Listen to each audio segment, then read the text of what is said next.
আসসালামু আলাইকুম মালয়েশিয়া প্রবাসী ভাইগণ, আশা করি আপনার প্রত্যেকে ভালো আছেন। মালয়েশিয়ায় সতর্ক হন কলিং ভিসা আবেদনকারীরা। বাংলাদেশ সরকারের কড়াকড়ি আর বাতিল হলো 28 এজেন্সির লাইসেন্স। চলুন খবরে বিস্তারিত জেনে নেওয়া যাক।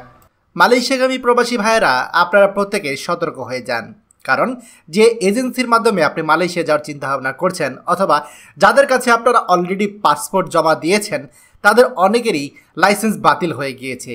জি, গত পরশুদিন এই ব্যাপারে আমাদের প্রবাসী কল্যাণ মন্ত্রণালয় থেকে একটি নোটিশ জারি করা হয়েছে এবং সেখানে বলা হয়েছে যে প্রবাসী কল্যাণ মন্ত্রণালয় কর্তৃক 28টি রিক্রুটিং এজেন্সির লাইসেন্স বাতিল করা হয়েছে। আর এই যে 28টি রিক্রুটিং এজেন্সির লাইসেন্স যে বাতিল করা হয়েছে, এর মধ্যে নামি দামি এজেন্সিও রয়েছে। কয়েকটি নাম আপনাদেরকে বলছি, যেমন Samakal Banijya Sangstha limited, twin international, Al Naja overseas, youngster syndicate, Monlit overseas, Tangail overseas, imperial overseas, Nizam enterprise, north south overseas, Nasir air travels and tour সহ টোটাল 28টি এজেন্সির লাইসেন্স বাতিল করা হয়েছে। আর এই যে এজেন্সি লাইসেন্স বাতিল করা হয়েছে 28টি, এটি কিন্তু শেষ না। সামনে আরও অনেক এজেন্সির লাইসেন্স বাতিল হবে, কারণ তাদের বিরুদ্ধে আমাদের প্রবাসী কল্যাণ মন্ত্রণালয়ের যে ওভারসিজ আইন রয়েছে, সেই আইন ভঙ্গের অভিযোগ রয়েছে। আরও বেশ কিছু গুরুতর অভিযোগ রয়েছে, সেটার ভিত্তিতেই তাদের লাইসেন্স বাতিল করা হয়েছে।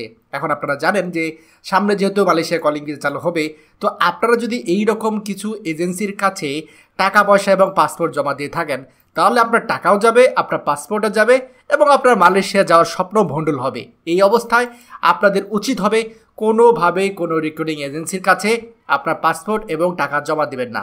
আমি যে এই 28টি এজেন্সি নাম দিয়েছি, তার মানে এই না যে শুধুমাত্র এই এজেন্সিরাই আপনার নিষিদ্ধ হয়েছে, সামনে কিন্তু আরও অনেক হবে। আর সেই কথাগুলো চিন্তা ভাবনা করেই আমাদেরকে কাজ করতে হবে।